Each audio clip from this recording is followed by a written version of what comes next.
Speaker, sir. Senator Chaladige.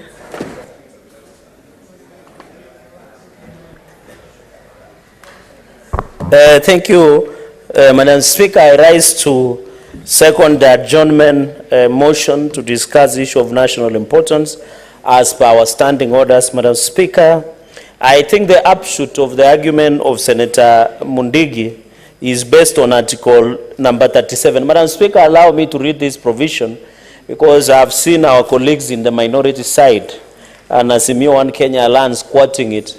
But there is no part that is written that they should go to a demonstration and then when it turns violent, it is the right. Madam Speaker, it says every person has the right peacefully and unarmed to assemble, to demonstrate, to picket, and to present petitions to public authorities. Madam Speaker, I want to say the following. On 2 occasions, we have lost more than 15 Kenyans. Billions of properties have been destroyed. Many Kenyans have not accessed their places of work. Children have not gone to school. The economy has lost billions and billions of shillings in terms of tax and other turnovers, Madam Speaker. This has been perpetuated in the pretext of exercising Article 37 of the Constitution of Kenya, Madam Speaker. Mr. Speaker, Madam Speaker, sorry, it is very unfortunate that as a country, one person continues to hold the country to hostage because of being power hungry, Madam Speaker. In 1997, in 2007, in 2013, in 2017, the signature, tactics, and agenda is similar. Go to an election, lose an election, intimidate, emasculate, blackmail, force to go into government through an handshake, blackmail, cooperation, and nusumkate kind of arrangement, Madam Speaker. Madam Speaker, it goes without saying that as a country... What is your point of order? Madam Speaker, you know this is a house of honor and this is a house of record. And we must protect the Senate at all costs. What's your point of order, please? I'm on standing order number 105, Madam Speaker. When you are given an opportunity to address the Senate, I think you must be factual.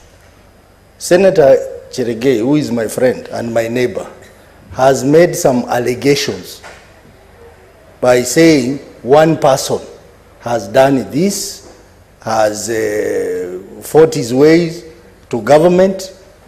It is important for him to produce the facts, content of speech, to support his allegations.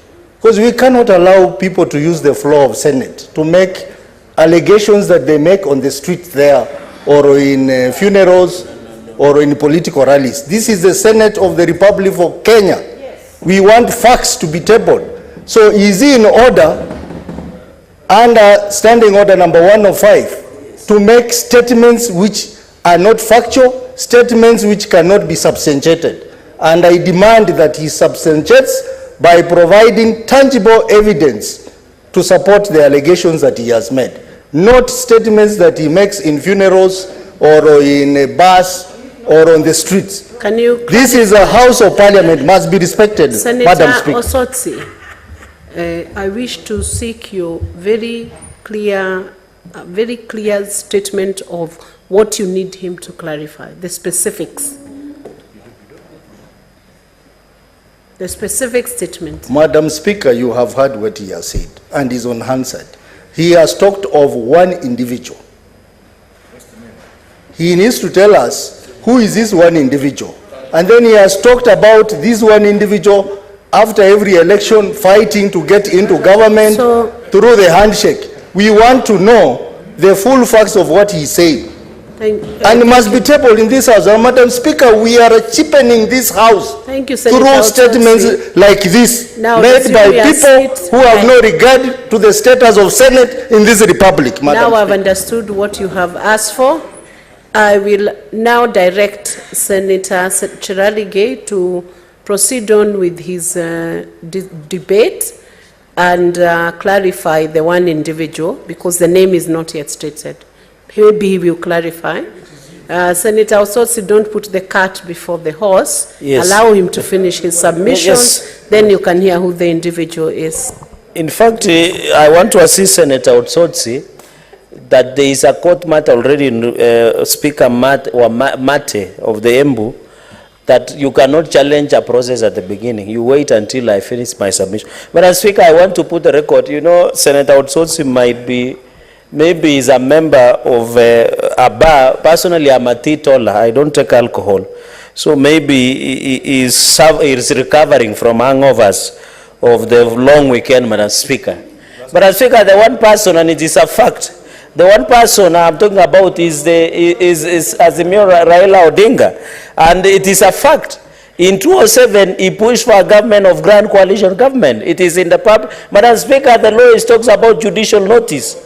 Under criminal procedure, not a civil procedure code, Madam Speaker, criminal procedure act, so that we can make progress. Very clear. Finish your submission first, and then I'll give you a chance. Resume your seat, Senator. Madam Speaker, and give me my time, because he interrupted my trail of thought. Madam Speaker, how can I substantiate the obvious? You can't, Madam Speaker. It is even judicially noticed, Madam Speaker. Madam Speaker, we must stop this culture. The Constitution talks about national values and principles of good governance. One of the tenets or principles is rule of law. In this country, Madam Speaker, when we go to an election, I don't know of any senator, including Senator Osotsi, my neighbor. I know the opponent and the competitor of Senator Osotsi. I am not aware that the person he defeated has gone for a Maandamano to take away his seat, Madam Speaker. And I want to tell the country, Madam Speaker, the illegal demonstrations being perpetuated by Azimio One Kenya lands is no longer about what they are saying about cost of living or the high cost of food. It is that they are power hungry, Madam Speaker. They want to take the power because they don't have an alternative, Madam Speaker. There is nothing they have given on the table. Madam Speaker, when Kenya Kwanza lands, Madam Speaker, in conclusion, just half a minute, when Kenya Kwanza lands, gay bipartisan, Azimio gay bipartisan talks, but they are the ones. You have half a minute to second. Madam Speaker, and therefore, I want to ask the police tomorrow to be alert. There is no demonstrations that will be done. There is no destruction of property or any other form, Madam Speaker. And therefore, I beg to second. Honorable Senators, I propose the question that pursuant to Standing Order 37, the Senate do now adjourn to discuss a definite matter of urgent national importance, namely the systematic breach of peace, destruction of public and private property and livelihoods through repeated incitement of members of the public to civil disobedience and illegal public demonstrations and protests that climaxed with the scenes of lawlessness witnessed in several parts of the country on 7th and 12th July 2023. As many as are of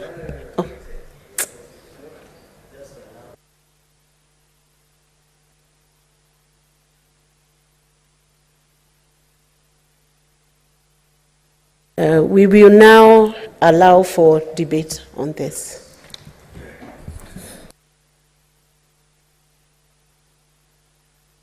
Senator Manzo Daniel Kitonga. Thank you, Madam Speaker. Madam Speaker, Article 1 of the Constitution says that the power, sovereignty of this nation, and talks of the power belonging Senator to the people. Manzo, you'll have 5 minutes. Yes, thank you. Talks of sovereignty of the people, and that under Article 2 of the Constitution, this power of the people is donated to Parliament, is donated to executive, and is also donated to judiciary in equal measure, and that Parliament can debate matters related to people like this one we are doing. Article 37, which has just been quoted here, allows peaceful demonstration. In Kenya, we've been having peaceful demonstration, and I'll give two examples. The day Raila Odinga was sworn as the people's president, the police did not interfere, no single person was killed, and even a person selling sweets in that function did not lose a sweet or money. The other day when Honorable Raila Odinga took a matatu to town, did his tea and his shoes were brushed. He had a very big meeting in the middle of town. The police did not come. Nobody's shop was looted. Nothing was destroyed. The problem has been when the law has not been followed. The law of unlawful, which explains this article, that 7, is found in the Penal Code 78 and 79, and also the Public Order Act, which has regulations thereunder.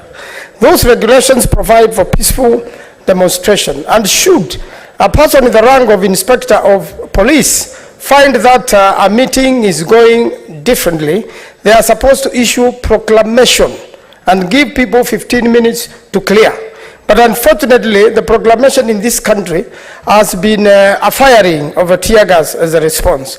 And unfortunately, that has caused a problem. So I want to really honestly state that if people's demonstrations are respected, and that's why the UN has supported this particular thing and issued a statement under human rights that you cannot disrupt peaceful demonstrations. And if the police never bothers, even tomorrow, if they keep away, not a single person will be armed, not a single thing will be looted. But unfortunately, we've heard statements from politicians, to quote the leader of majority in the National Assembly, and also my very good friend, Honorable Moses Kuria, who was in Parliament with me for 2 terms.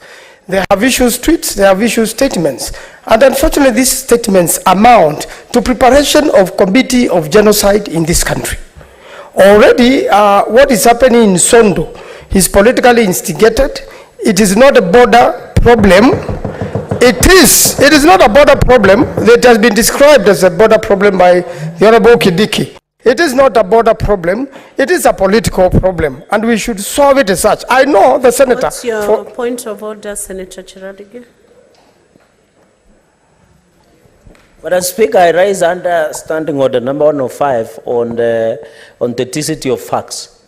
Can the good senator withdraw or provide evidence that the altercation that was seen in the border town of Sondu between Kericho and Kisumu counties, Madam Speaker, it comes from Makauni very far. Some of us who are neighbors know that it was about the border issue and the issue of leaflets from some of the political leaders from Nyanza region, Madam Speaker. Can he provide evidence or withdraw?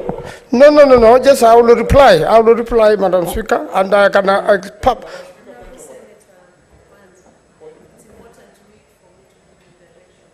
my apologies.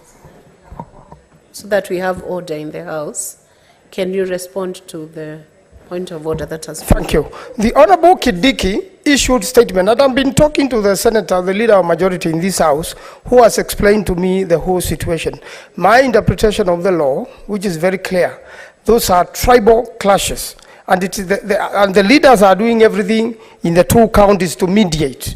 The 2 senators are mediating, and they are making sure nothing goes wrong and no other Kenyan is injured, and I think I congratulate them for that. But that again is preparation for committee of genocide.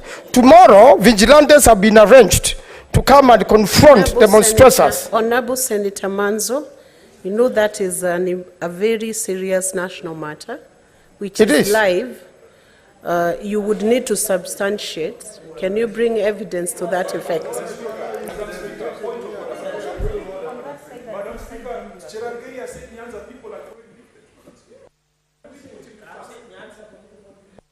Senator Manzo, are you able to clarify that?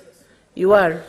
Can you provide evidence by tomorrow 2:30? Please do.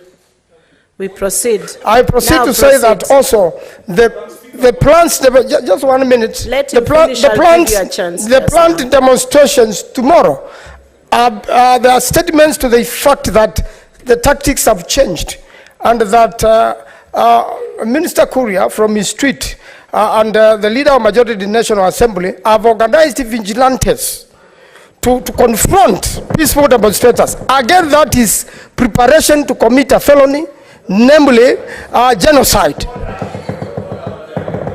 So the majority side is preparing to commit genocide in this country.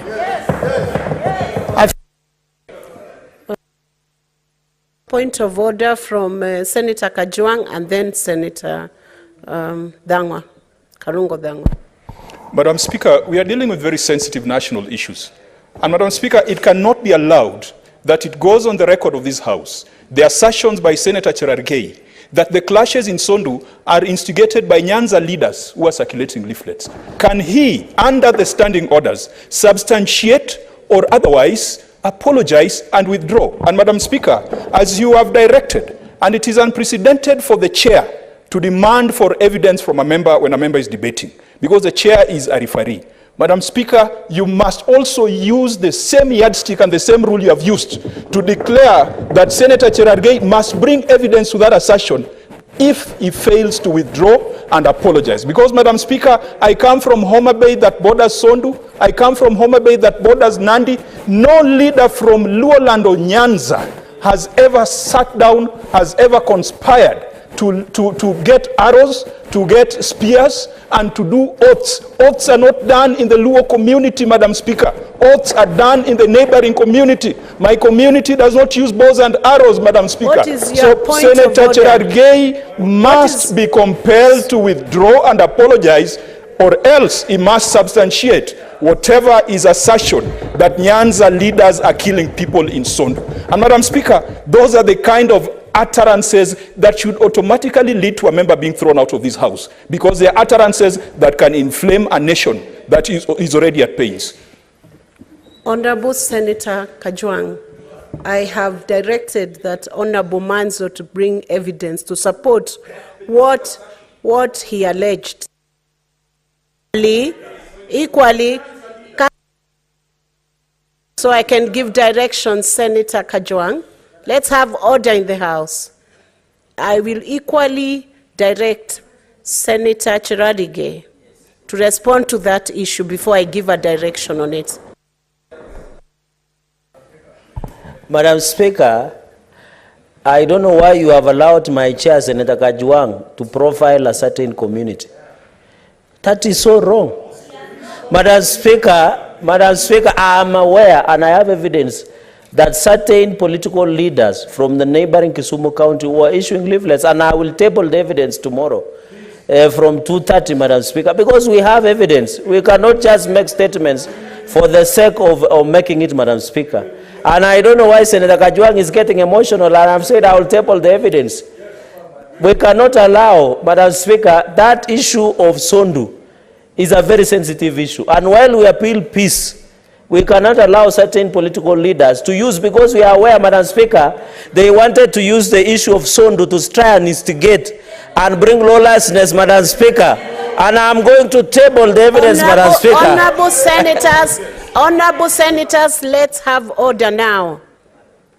Honorable Cherargei, Senator Cherargei, you'll table that evidence equally with Senator Manzo at 2:30. These are matters of serious importance, and we must not issue any statement that is reckless regarding that conflict from either side of the House. Karungo Dangwa. Thank you very much, Madam Speaker. I don't like the direction that we are taking as a House, Madam Speaker. But my point of order was on Senator Maanzo when he is quoting things that he has seen in the media. Madam Speaker, you have numerously ruled that we cannot quote what we see in the media because nobody can be able to substantiate. He's mentioning the names of the CSs. We don't know what he read. We don't know whether it was his computer that was faulty, his Android phone, or maybe, Madam Speaker, he did not read it well. So I would want to request you, Madam Speaker, to request Senator Maanzo to stop quoting what he reads in the social media. Otherwise, you'll be misleading this House and you cannot be able to substantiate. Thank you, Madam Speaker. Honorable Senators, regarding matters that are being aired on media, we know the cardinal principles and the rules of this House, and we would urge Senators to refrain from breaching the standing orders and keep to the strict rule, especially when you are discussing a matter of this nature. So we will proceed on, and I will give a chance to Senator David Wakoli Wafula. Asante sana Mheshimiwa Spika kwa nafasi hii ambayo umenipa kuchangia yale ambayo Senator Mondigi ametaja. Katiba inatupa ruhusa ya kumiliki mali na rasilimali hapa Kenya. Yale yanayojiri Mheshimiwa Spika ni kinaya na kinyume cha matarajio ya wanademokrasia hapa Kenya, kwa sababu maandamano, jinsi tunajua sisi wa imani wa Kristo, maandamano ni ya kubeba matawi, mabango kwa amani. Tumeona maandamano ya madaktari Kenya hii, tumeona maandamano ya walimu Kenya hii, tumeona maandamano ya wakulima Kenya hii. Haya maandamano yote hakujawahi kuwa na bugdha ama purukushani yoyote, uharibifu wa mali na vile vile watu kuumia. Haya maandamano ambayo kwa mabano wanasema wanademokrasia wanashinikiza, sijui wanataka tupoteze maisha ya watu wangapi ndio waseme haya ni maandamano. Sijui wanataka watu wangapi wajeruhiwe Kenya hii ndio waseme ni maandamano. Wakenya walipokuwa wanalima mashamba, Mheshimiwa Spika, walikuwa wamebeba vifuria wakitembea. Wakenya walipoenda kuchukua mbolea kwenye magala ya halmashauri ya nafaka, hawa watu walikuwa wanabwata na kutembea. Wakenya walipokuwa wanapuliza madawa kwa mahindi yao, ndugu zangu walikuwa kwa vyombo vya habari wakibwata. Leo watu karibu wanavuna, Mheshimiwa Spika, badala ya kuandaa vifuria kukaribisha mavuno ya kiteule, ndugu zetu wamewatoa vijana wenye misuli na nishati ya kujenga nchi. Wako kwenye barase za nchi hii wakipiga mayowe na kuweka vifuria kwenye kichwa. Sijui ni dini ipi, sijui ni tamaduni ipi ama itikadi zinazo waruhusu wasomi wa tajriba kama hii kwenye jumba la Senate kubeba vifuria kwenye vichwa, Mheshimiwa Spika, kadamnasi ya vyombo vya habari dunia nzima, kwamba ukiweka kifuria kwenye kichwa, Mheshimiwa Spika, bei ya bidhaa na chakula itashuka. Mheshimiwa Spika, sijui ni dini ipi ama ni maombi yapi ya wanataraji, lakini ni kusema kwamba katiba inatupa nafasi vile vile ya kutembea na kuhusiana na watu mbalimbali. Yale tunayaona katika barabara za Kenya, barabara zinafungwa, magari yanapigwa na kuteketezwa. Sijui Wakenya watatembelea nani? Wakenya watakuwa wageni wa nani? Wakenya watapata huduma za usafiri, za matibabu, za usalama kivipi iwapo maandamano ya kidemokrasia yanaweza kusababisha kuteketezwa kwa bidhaa katika miji ya Kenya? Sijui wanataka tuteketeze mali kiasi kipi ili tujue kwamba haya ni maandamano. Hili ni jumba la Senate, watu waje wajieleze, wajitetee. Kuna jumba la kitaifa, watu waje wajitetee. Hivi sasa tumekuwa tunatunga sheria mbalimbali za kilimo na ufugaji, hawasemi chochote. Bei ya unga imekuwa juu, hakuna mtu anapinga. Ukienda Tanzania, ukienda Uganda, ukienda nchi za ughaibuni, hali ya maisha imepanda. Lakini sijaona Waingereza wakibeba vifuria kwenye kichwa. Sijaona ndugu zetu wa Tanzania wakibeba vifuria kwenye kichwa. Falsafa ya sufuria kichwani imetoka wapi?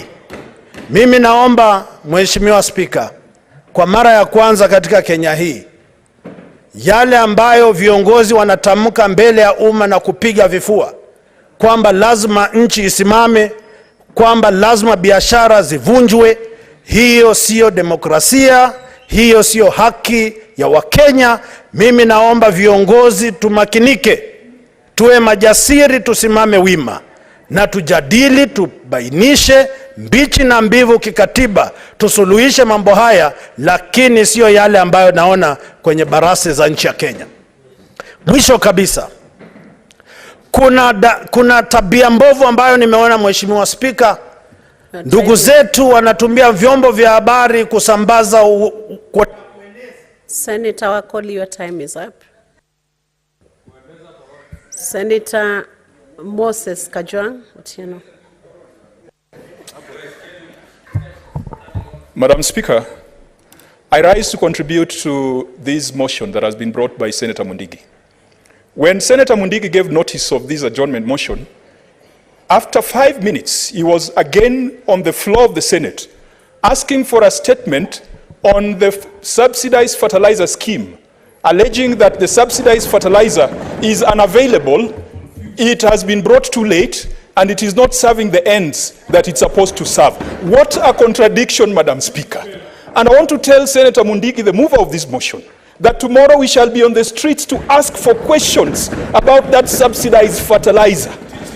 Madam Speaker, I want to assure Senator Cherargei, who also spoke to that statement. And Madam Speaker, I was not in the chamber, but I was following. And he made a very eloquent, a very articulate rider on that statement, saying that when he was in Nandi, the farmers said it should extend beyond maize farmers, it should go to sugarcane farmers, it should go to other farmers. Tomorrow we shall be on the streets demanding that the fertilizer goes to sugarcane farmers. Senator Moses Kajwang, I want you to heed when I rise to speak on something. Senator Medhu, what's your point of order? Speaker, I would not want to have interrupted my chair. I'm actually surprised that he's saying that tomorrow he will not be in the House, where we'll be having 2 sessions in the morning and one in the afternoon. But my point of order is that on the Standing Order 105 Statement of Facts, Senator Kajwang, my chair, is alleging that Senator Mundigi rose and brought a statement to this House to say that there is no fertilizer, or fertilizer is not being distributed. And if he had given time, or he had, he had read the statement, you know that the question that Senator Mundigi asked is the distribution to the smallest devolved units. It's not availability of the fertilizer, Madam Speaker. The question of availability, Madam Speaker, the government of Kenya, we cannot be disrupted. The government of Kenya, Madam Speaker. Wait for your turn, my brother. The government of Kenya, Madam Speaker. Senator Kajwang, can you be orderly? Resume your seat. Be orderly. Yeah. I gave him a chance to speak. Let's have order. Senator Medhu has the floor. The person to define what amounts to a point of order is the Speaker. So just hold your horses. Madam Speaker, the government has intimated that we have distributed 5 million bags of fertilizer, Madam Speaker, and the question that Madam Speaker, the question that Senator Mundigi asked, and we have order from the minority side. You are not the one guiding the House. Can you have order? Senator Medhu, finish your point of order. No, let's have order from Senator Kajwang. I feel that Senator Kajwang is out of order for misleading the House, that the statement that was sought by Senator Mundigi was about availability of fertilizer, Madam Speaker.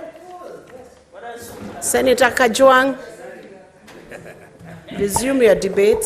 Madam Speaker, respond to the issues of correctness of what you have stated. Madam Speaker, Senator Medhu can decide to believe what he wants to believe. But this is the intellectual amnesia that this House has been accused of. And if he wants me to withdraw, I withdraw. And if that's going to make him happy, then allow me to proceed. Madam Speaker, I want to stand with the many men and women who have been felled by police bullets while they are only exercising their rights that are enshrined in the Constitution. Madam Speaker, there are people in this country who wish to rule like Moi did. Unfortunately, they cannot rule like Moi because they don't have the Constitution that Moi had. There are people who think that they can rule like Kibaki. Unfortunately, they do not have the intellectual infrastructure and capacity to rule the way Kibaki did. Madam Speaker, we shall be on the streets tomorrow in pursuit of our economic, political, and social rights that are in the Constitution. And Madam Speaker, those rights are not granted by the Constitution. They are not granted by the state. The state and the Constitution are mere custodians of those rights on behalf of the people of Kenya. And so, when you see people out there with sufurias on their heads, and Madam Speaker, I've also not seen people walking around with wheelbarrows as a transformational economic model. So just allow us to walk with sufurias the way you also bamboozled the nation with wheelbarrows. And today, that wheelbarrow, Madam Speaker, is not moving because instead of greasing the wheelbarrow, they have poured sand on the wheels of that wheelbarrow. They have poured sand by making sure that petroleum is inaccessible, Madam Speaker. Just this week, a parent called me and told me that the school has imposed an additional 10,000 fee on all parents. Why? Because the cost of basic food and commodities has gone up, and school principals have to make sure that their children eat. I know the children that are sitting in the Speaker's gallery today, the parents and the teachers whose children are here in the Senate. Understand me when I say that even schools are unable to make ends meet. Madam Speaker, law and order is a responsibility of the police to maintain. And that is a duty that has been granted to the police by the Constitution of Kenya. What our duty as the opposition and our duty as majority of Kenyans is... Senator Kajwang, let's hear the point of order. Speaker, I rise under Standing Order number 98 and 105 on statement of fact. Senator Kajwang, who is my chair, is stating that the price of cost of living and food has gone up. Yet, 1 year ago, his party leader, that's Raila, Odinga, and Uhuru Kenyatta, were in power. And the cost of unga was 230 shillings. Now, Madam Speaker, the price of unga has come down to 170 shillings. Why did they not demonstrate? Madam Speaker, and I can tell them, there is no one. He has said that some people want to rule like Moi or Kibaki. But we don't want to lose like Raila Odinga perpetually, Madam Speaker. We cannot. My point of order is that let the facts, understanding 105, Madam Speaker. But Madam Speaker, you don't need to shout. This is not a marketplace. Can you request us? You don't need to shout. You just need to listen. You don't need, this is not a shouting match, Madam Speaker. The minority side, they always work out. They can work out. We don't care. They can work out. Madam Speaker, my point of order is they can work out. Who are they? They can work out. Madam Speaker, understanding 105. Madam Speaker, understanding 105. Are you listening? The Senator of Mutembei. I'm talking, Senator Chiralige. Senator Chiralige, when the chair is speaking, you must heed. Correct.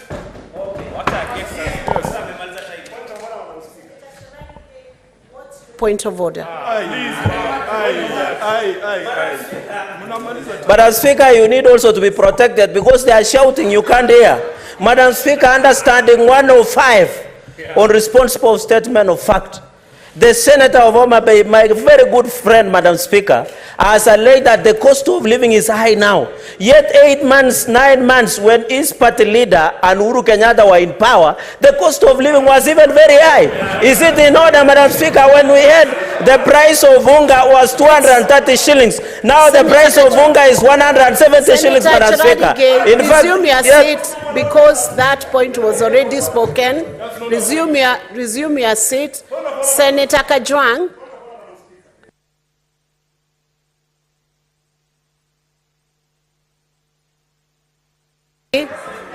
Senator Eddy. Senator Kajwang has the floor. Madam Speaker, allow me to, in response, educate Senator Cherargei on something called fiscal policy. I have given you direction, Senator And there are two critical elements when you're considering fiscal policy. One is the rate of inflation, 2 is interest rates, and 3 is forex rates. Madam Speaker, all these numbers have gone up.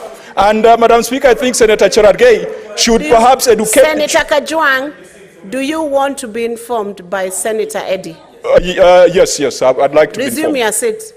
Donate your time to Senator Eddie. Madam,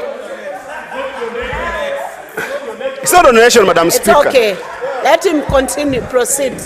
I wish to inform my friend Senator Kajwang that the standing orders of this House, standing order number 101, protects you from responding to Senator Cherargei, who stood on a point of order and explicitly mentioned the name of Honorable Raila Odinga and mentioned the name of Honorable President Uhuru Kenyatta. Madam Speaker, is a president. Whether you like it or not, is a president. You will never be. You will never be. Don't shout at me. You will never be a president. You will never be a president. Respect the former president. He's former, but you will never be Cherargei. You will never be a president. Respect him. Madam Speaker, can I be heard silent? I can make noise than Cherargei can make noise in this House. Madam Speaker, I can make noise than Cherargei can make noise in this House. You will not make noise to me, Cherargei. Senator Eddie, you are bordering on being out of order. Senator Cherargei, I give you the first warning. Senator Eddie, I give you the first warning. If you continue being out of order, you will have to exit from this session. That's the direction of the chair. If you continue being out of order, I will put you on the second.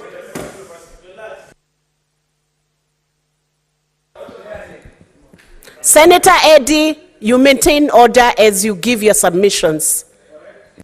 Madam Speaker, I was informing my colleague, Senator Kajwang, that it doesn't need to respond to the kind of lack of intellectual engagement by Senator Cherargei with our standing orders. Standing order number 101 says this: neither the personal conduct of the President, nor the conduct of the Speaker or any other judge, nor the judicial conduct of any other person performing judicial function, nor any other conduct of the head of state or government originated in Kenya of any friendly country, or the conduct of the holder of any office whose removal from such office is dependent on a decision of the Senate, shall be referred to adversely, except upon specific substantive motion, of which at least 3 days notice has to be given.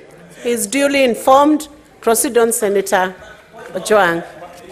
There's no point of order for you. Madam Speaker, Hold your peace, Madam Senator Speaker, speaking on behalf of the people of Homa Bay, I want to assure this House that we shall continue with our peaceful protests on behalf of the 50 million Kenyans who cannot afford a meal, on behalf of the Uber drivers who went to the street last week, on behalf of the Matatu drivers and long-distance truck drivers who went to the street last week, on behalf of the children of this country who cannot get as many meals as the children of Senator Cherargei, on behalf of the police who are being misused, who are being abused, and who are being... Senator Cherargei, Madam Speaker, order. I can't... Madam Speaker, please protect me. Half a minute, finish. Madam Speaker, we shall continue with our peaceful protest, and we shall do it on behalf of the many martyrs that have been killed by police using illegal and unlawful orders from a presidency and an executive that has stopped caring about its people.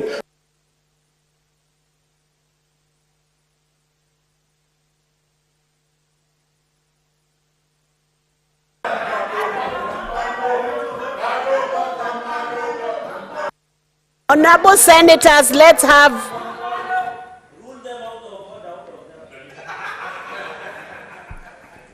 Honorable senators, you are pushing the chair to a corner, and I will definitely throw someone out of this session.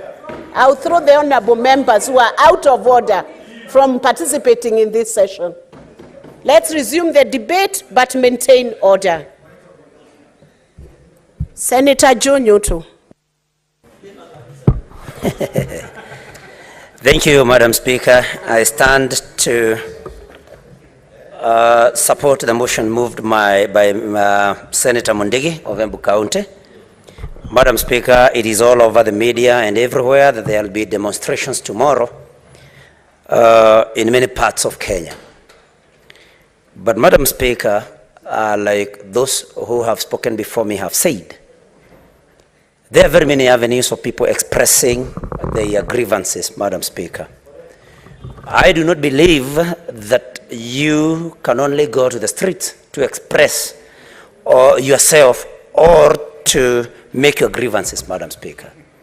I say this knowing very well that we have bipartisan talks that had been initiated, Madam Speaker, and which, if the opposition of the minority side wanted to exploit, if there were people who were interested in peace in this country, Madam Speaker, I think that is the forum that they would have maximized use of in order for them to bring on board all the issues that take them to the street tomorrow, and they say also on Thursday and Friday, Madam Speaker. I am not a lawyer, but I've listened keenly to Senator Cherargei take us through the provisions of Section 37 of the Constitution, Madam Speaker. And in that particular provision in the Constitution, yes, people have the right to picket, to demonstrate, and to present a petition, Madam Speaker. Now, looking at the demonstrations that happened last week, somebody is left wondering which public office were those demonstrating on the expressway and damaging the same. Where were they going to present this petition in that particular area, Madam Speaker? So clearly there is malice in these demonstrations, Madam Speaker, and this must be called out, because if Kenya belongs to all of us, and if we want to continue with our country as safe, Madam Speaker, we cannot afford to read only some parts of the Constitution. Let people demonstrate, let them take the petitions that they have to the right government offices, Madam Speaker. Madam Speaker, there have been many instances, and sorry, my paper keep falling. There have been many instances of the minority side talking about these demos. Madam Speaker, we have seen where it started. First of all, it was that the server must be opened, Madam Speaker. Then it mutated. Now it's about the cost of living. Come on. Nobody doesn't know why the cost of living has gone high. Ukraine war is something that everybody knows about. Madam Speaker, we know the seasons. We know I come from a county that has agriculture as a backbone, Madam Speaker. And we know that we have heard about... Senator Wafula, you have a point of order. Do you want to be informed by Senator? As long as it will be his own time, Madam Speaker, that you are going to freeze my time. That's okay, sit. Yeah, so Madam Speaker... Take your seat. He will give you the information he wants to help you with. Asante Mheshimiwa Spika.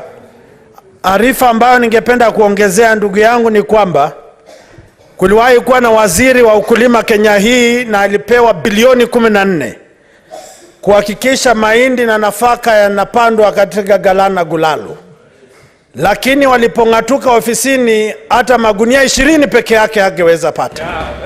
Bilioni 14, Mheshimiwa Spika, na sasa wameungana, wamebeba vifuria kwenye kichwa. Ni kinaya na kejeli kwa demokrasia nchi ya Kenya. Asante Mheshimiwa Spika.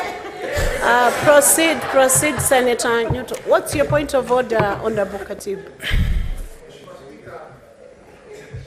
Nimemsikiza Mheshimiwa Wakoli kwa makini, lakini Kenya hii inajulikana, watu ambao walikula pesa ya mahindi anajulikana ni mmoja peke yake hapa, na hatuna haja ya kumtaja. Asante. Na kuna ushahidi. Proceed on, Senator Nyoto. Senator Nyoto, let's have order, senators. Honorable senators, let's have order. Senator Nyoto, resume the debate. Thank you very much, Madam Speaker, and thank you, Senator Wakoli, for informing me Madam Speaker, like I had said, this is our country. I don't know why the Azimio side still wants to carry out the demonstrations tomorrow, knowing very well, Madam Speaker, that these demonstrations are costing lives of Kenyans, Madam Speaker.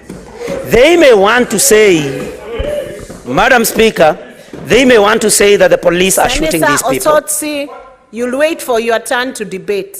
Don't shout when a senator. Respect the senator while on the floor. So thank you very much, Madam Speaker. And nobody doesn't know, because we watch on TV, nobody doesn't know. We have seen images of a policeman scampering for his safety, Madam Speaker. We have seen the police being attacked by these so-called demonstrators, Madam Speaker. We have seen them pelt the police with stones, Madam Speaker. So sometimes when these shootings happen, thank you. You can inform me, Senator Cherargei. Please freeze my time.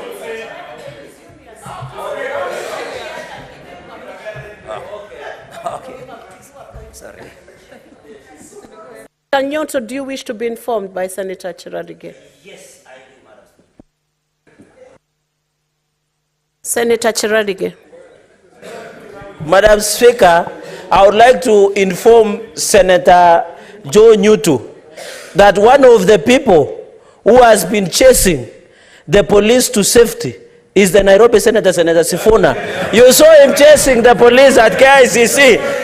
I saw until, not for safety. Madam Speaker, when we say they are chasing, including their leaders led by Senator Sifuna, was chasing an OCS, not an ordinary sergeant, Madam Speaker. So what Senator Nyutu is saying is correct.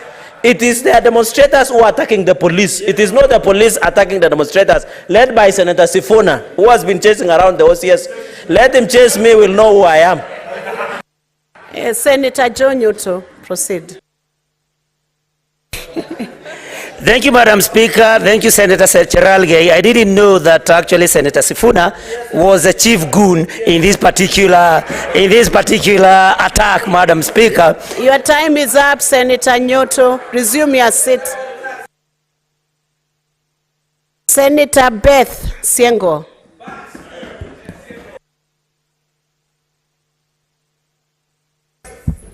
Asante sana, Bi Speaker. Nasimama kuchangia mjadala ulioletwa na Senator wa Embu Mundigi. Bi Speaker, ningetaka kusema kwamba ni kikatiba ni halali kwa watu kuandamana na kuleta malalamishi yao kwa viongozi na kulalamikia mambo ambayo haiendi sawa kwa maisha yao. Bi Speaker, ninasikitika kwamba maandamano imechukuliwa kama ni ya viongozi, kama imepangwa na party leader wangu, kama inapangwa na Senator Sifuna, kama imepangwa na viongozi wa Azimio. Bali maandamano inayoendelea ni ya wananchi wenyewe ambao wanaumia na maisha jinsi ilivyo. Maisha imepanda, Bi Speaker, na wananchi wameshindwa kupata chakula, wameshindwa kulipia karo ya watoto, wameshindwa kujibudu kimaisha. Kwa hivyo ni wananchi wenyewe ambao wanadai haki yao. Bi Speaker,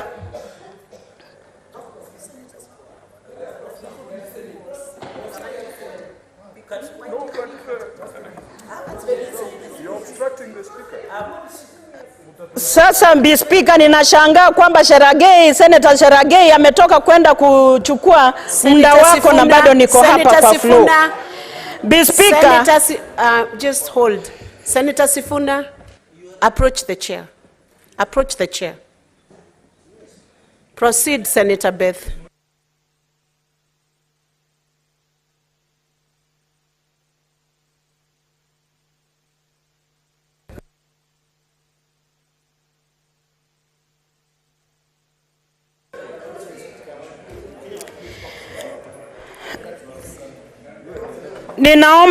Ninaomba kusema mambo yaliyoko inaniuma sana.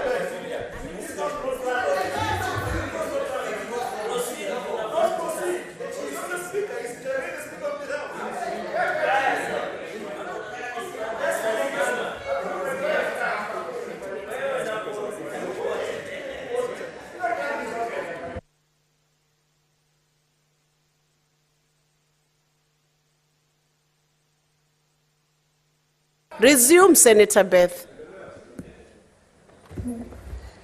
Asante Bi Speaker. Ningetaka kusema kwamba maandamano ambayo inaendelea ni wananchi wenyewe wa Kenya wanajitetea na kudai haki yao. Si kwamba ati maandamano imepangwa na viongozi wa Azimio, kwa sababu wa Kenya wenyewe ndo wanaumia.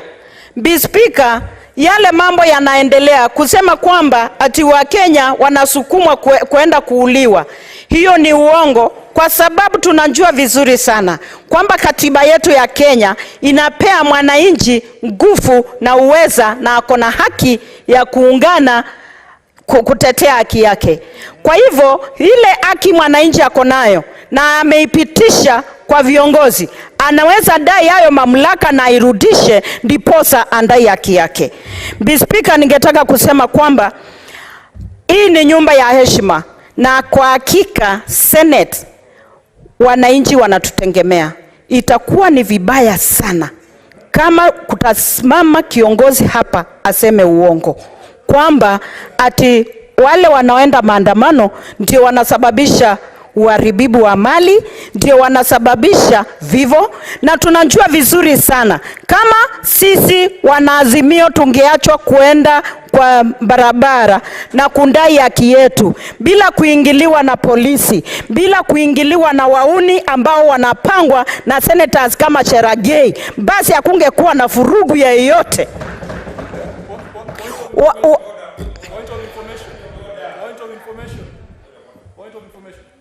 What's your point of order, Senator Matthew?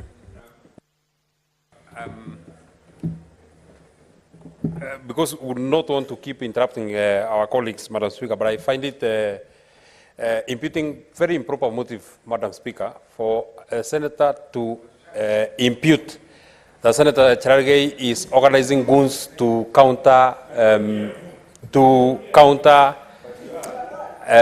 protesters, Madam Speaker. So that is against the rules of debate, Madam Speaker, unless Senator Beth can be able to substantiate that Senator Cherargei organizes goons to counter protesters. Then I find it grossly out of order. Resume your seat. Senator Beth, can you substantiate that statement? That's a weighty statement. Asante Bi Speaker.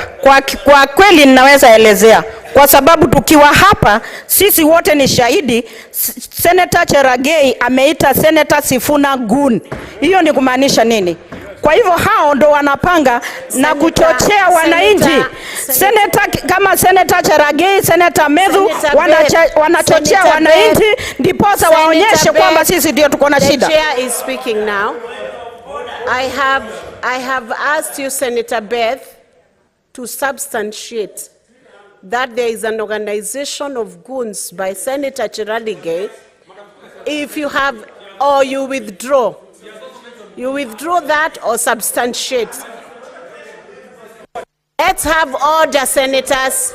I'm with Senator Beth and Senator Cherargei. Just the two. Senator Matthew, let's have order. Senator Beth, you withdraw. Asante Bi Speaker. Hakika ninajua kuna ushahidi Bi Speaker. Nitaleta ushahidi, maana Senator Cherargei ameiweka kwa Twitter, imesambaa kwa social media. Kwa hivyo hakuna kitu ya kuficha. Ni ukweli, ni ukweli. Kwa hivyo kama niko na ushahidi, Senator Beth, I direct you to give that substantiation and evidence tomorrow 2:30. Point of information, Senator Kajwang. Yes, Bi Speaker, nimekumbali. Madam Speaker, I wanted to inform Senator Beth Siengo because she said that if the police did not interfere with peaceful protesters when the demo started, and Madam Speaker, I wanted to inform Senator Beth Siengo that on the first day that the people of Kenya decided to come out to protest, the people of South Africa also did the same, led by the Economic Freedom Fighters, EFF. And Madam Speaker, and Senator Siengo, the difference is that in South Africa, the EFF were accompanied by the police, they were given security, law and order was maintained, whereas in Kenya, the peaceful protesters were bastardized, they were tear gassed, water cannons were unleashed on them. And Madam Speaker, the last bit of that information is that Israel has had daily protests for more than 6 months. France has had protests. The United States of America occupied the Capitol. Remember when Obama was president, and even when Donald Trump was president. Madam Speaker, the information I want to give Senator Siengo is that Kenyans, if left alone to exercise their democratic rights, Kenyans are the most sensible people, Senator and Medo, Kenyans believe in a state. But I'm giving information. Surely. Has a point of order. I'm on a point of order. Senator Kajwang, resume your seat. We hear the Can point I of conclude? order. I'm still informing Senator Siengo. I'm still informing Senator Siengo. I'm still on a point of Senator order. Kajwang, resume your seat. Resume your seat. Resume your seat. Resume your seat. Senator Kajwang, resume your seat. A point of order. You have, Senator Medu, you have 30 seconds. Madam Speaker, if we do not respect the position of the chair, then we cannot have a debate. Mine is on contents or speech on a senator shall not impute improper motive. Because besides mentioning is it Senator the same point of order? It's not. It's different. It's different. Besides mentioning Senator Cherargei, Madam Speaker, and she has said that she will substantiate that she has mentioned Senator Cherargei, Madam Speaker, Senator Belsingo has mentioned Senator Medu. In this House, it is in the Hansard. Unless she can be able to substantiate that I am part of the people that are organizing whatever she said that we are organizing. Senator Medu. So, Senator Beth, when you resume, you substantiate regarding Senator Medu. Senator Kajwang, finish your point of information. Madam Speaker, the information I wanted to give Senator Siengo and this republic, that Kenyans are reasonable people. Put food in their stomach, they will go back to their duties. Take away punitive taxes, they will go back to their duties. Kill corruption. Stop this outlandish display of wealth, watches, helicopters, shoes, new mansions. Madam Speaker, I am informing Senator Siengo that these protests, as long as they continue vomiting on our feet, as long as they continue vomiting on our shoes, we shall continue. Senator Kajwang, I have cautioned you before. I have cautioned you before to heed when the chair calls you out. Senator Kajwang, it is not considerate to sneak in a debate under the guise of point of information. It is not correct. What you have done is to debate, and that is not correct. Senator Beth, resume. I have cautioned you. Point of information should be point of information, and it should be precise and brief, not an opportunity to debate again.